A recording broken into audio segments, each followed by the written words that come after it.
एक छोट्याशा गावात आरुधी नावाचा एक मुलगा राहत होता. गरीब घरातला, पण स्वप्न मात्र मोठे. अभियंता होण्याचे. गावात लोक त्याला हसत होते की तुझ्याकडून काही होणार नाही, असं वारंवार ऐकायला लागलं. एक रात्री तो अभ्यास करत असताना अचानक वीज गेली. काळोख दाटला. पुस्तक बंद होणारच होतं की त्याच्या नजरेस पडला आजीने लावलेला मिणमिणता दिवा. त्या दिव्याने त्याच्या मनात एक वीज चमकली. प्रकाश बाहेरच नसल्यास तरी माझ्या आतच मी जीवन ठरणार. दिवस गणित तो गावाच्या वाचनालयात जुनी पुस्तके वाचू लागला.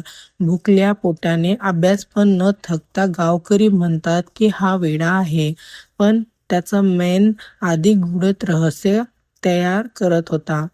एके दिवशी गावी बातमी आली की अरुंधतीचे नाव शिष्यवृत्तीसाठी निवड केलं. लोक थक्क झाले. सगळ्यांचे प्रश्न पडला की तो कसा काय यशस्वी झाला. उत्तर मात्र साधं होतं. अंधारातही हार न मानणं, छोट्या दिव्याचे विश्वास ठेवणे.